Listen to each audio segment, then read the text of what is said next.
देश के 5 राज्यों में चुनावी बिगुल बज चुका है। चुनावों के चलते पांचों राज्यों में सियासी पारा चरम पर है, लेकिन सभी की निगाहें टिकी हैं देश के सबसे बड़े सूबे उत्तर प्रदेश पर। इसके पीछे का कारण है देश की संसद में यूपी की हिस्सेदारी। एक कहावत है कि दिल्ली की सत्ता का रास्ता उत्तर प्रदेश से होकर गुजरता है, यानी साफ है कि उत्तर प्रदेश में जीत हासिल करना जरूरी है। लेकिन ये बात भी सच है कि यूपी की सत्ता पर काबिज होना कोई हंसी खेल नहीं है। नमस्कार, मैं अंशिता श्रीवास्तव हाजिर हूं स्पेशल रिपोर्ट के साथ। वैसे तो देश के सिर्फ 5 राज्यों में विधानसभा चुनाव है, लेकिन इसका शोर पूरे देश में है, क्योंकि इन चुनावों को लोकसभा चुनाव का सेमीफाइनल कहा जा रहा है। ये चुनाव तय करेंगे कि देश में अब बीजेपी की क्या स्थिति है। पंजाब, उत्तराखंड, उत्तर प्रदेश, मणिपुर और गोवा, इन 5 में से 4 राज्यों में बीजेपी सत्ता में है। ऐसे में सभी की निगाहें इन चुनावों पर हैं। लेकिन आज हम बात कर रहे हैं उत्तर प्रदेश की, तो ये बात जग जाहिर है कि यूपी में उसी को जीत मिलती है जो यहाँ के जातीय समीकरण को साध लेता है, और इस गणित को समझने और संभालने में बीजेपी इस बार फेल नजर आ रही है। जिन समीकरणों और रणनीतियों के बलबूते बीजेपी ने 2017 विधानसभा चुनाव में प्रचंड जीत हासिल की थी, इस बार पार्टी का वो मैजिक काम करता नजर नहीं आ रहा है। मुस्लिम समुदाय तो कभी बीजेपी का था ही नहीं। उसके बाद बात करें ब्राह्मण समुदाय की, तो राज्य के करीब 12% ब्राह्मण हैं, और दावे किए जा रहे हैं कि ब्राह्मण समुदाय यूपी की योगी सरकार से नाराज है, जिसे मनाने की कोशिशें बीजेपी की ओर से की जा रही हैं। नाराजगी मजबूत वोट बैंक समझे जाने वाले जाट समुदाय में भी दिखाई दे रही है, और जमीन पर इस नाराजगी का असर भी दिखाई दे रहा है। अब बचता है दलित और ओबीसी समुदाय। उत्तर प्रदेश में ओबीसी करीब 40 से 42% है। वहीं दलितों की बात करें तो उनका वोट शेयर 21% तक है, और इसी वोट के सहारे बीजेपी को 2017 में बड़ी जीत मिली थी। लेकिन 5 साल बाद राजनीतिक परिस्थितियों में बड़ा बदलाव आ चुका है, जो बीजेपी की चिंता बढ़ा रहा है। बता दें कि आजादी के बाद से ही देश में जातीय आधार पर जनगणना नहीं कराई गई है, इसलिए जातीय जनगणना का सही आंकड़ा तो मौजूद नहीं है। लेकिन अनुमान के मुताबिक यूपी में सबसे बड़ा वोट बैंक पिछड़ा वर्ग यानी ओबीसी का है। अब सवाल ये है कि ये समुदाय अब बीजेपी से दूरी क्यों बना रहा है, इससे बीजेपी को कितना नुकसान हो सकता है, और इस समुदाय की बीजेपी से नाराजगी का फायदा किस दल को मिल सकता है। हालांकि दलित वोट हमेशा से बसपा का कोर वोट बैंक रहा है, लेकिन साल 2014 के लोकसभा चुनावों के पहले यूपी में राष्ट्रवाद और हिंदुत्व ब्रांड की मोदी लहर ने जातीय राजनीति के समीकरणों को बुरी तरह बिगाड़ दिया था, जिसके चलते करीब 2.5 दशक से दलित राजनीति के केंद्र में रही बसपा नेता मायावती को इस नए हिंदुत्ववाद की सबसे ज्यादा कीमत चुकानी पड़ी थी। यहां तक कि बीते 2 लोकसभा चुनाव के साथ ही पिछले विधानसभा चुनाव में सरकार से बाहर होने के साथ ही समाजवादी पार्टी के साथ कांग्रेस को भी करारा झटका लगा था, क्योंकि दलित पिछड़ों, अति पिछड़ों के करीब 65% वोटों का बड़ा हिस्सा भाजपा के पाले में चला गया था। लेकिन इस बार बीजेपी का ये हिंदुत्व कार्ड काम नहीं करेगा, क्योंकि इस बार दलित और ओबीसी बीजेपी से नाराज हैं, जिसका कारण है बीजेपी की ओर से की जा रही नजरअंदाजी। और इस नाराजगी की शुरुआत हुई 2017 चुनाव के बाद से ही, जब योगी को सीएम बनाया गया था। योगी को मुख्यमंत्री बनाकर भाजपा ने एक बड़ा जोखिम उठाया था, जो था भाजपा में पिछड़ों और दूसरे जातियों को नाराज करना, क्योंकि ओबीसी चेहरा केशव प्रसाद मौर्य जो मुख्यमंत्री पद के प्रबल दावेदार थे, लेकिन उन्हें और एक और ब्राह्मण चेहरे दिनेश शर्मा को उप मुख्यमंत्री पद दे दिया गया था, जिसके बाद ओबीसी समुदाय के अंदर बीजेपी को लेकर नाराजगी बढ़ गई थी।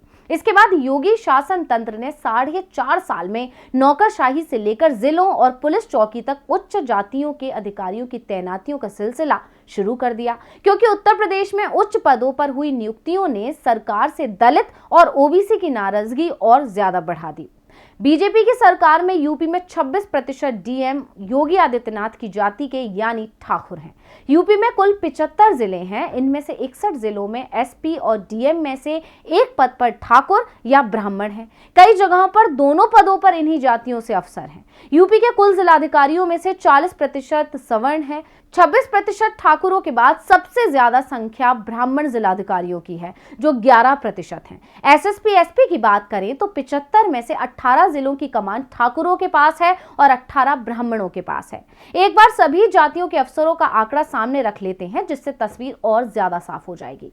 तो यूपी में ठाकुर डीएम 20 हैं, ब्राह्मण डीएम 8 हैं और दलित डीएम मात्र 4 हैं। वहीं ओबीसी डीएम 14 और बनिया डीएम 6 हैं। यादव डीएम मात्र 1 है। अब आते हैं एसएसपी और एसपी के आंकड़ों पर। तो आपको बता दें कि यूपी में ठाकुर एसएसपी एसपी जो है 18 हैं, ब्राह्मण एसएसपी एसपी जो है 18 हैं और दलित एसएसपी एसपी मात्र 5 हैं, ओबीसी मात्र 12 हैं, बनिया एसएसपी और एसपी मात्र 3 हैं, वहीं यादव सिर्फ 1 है।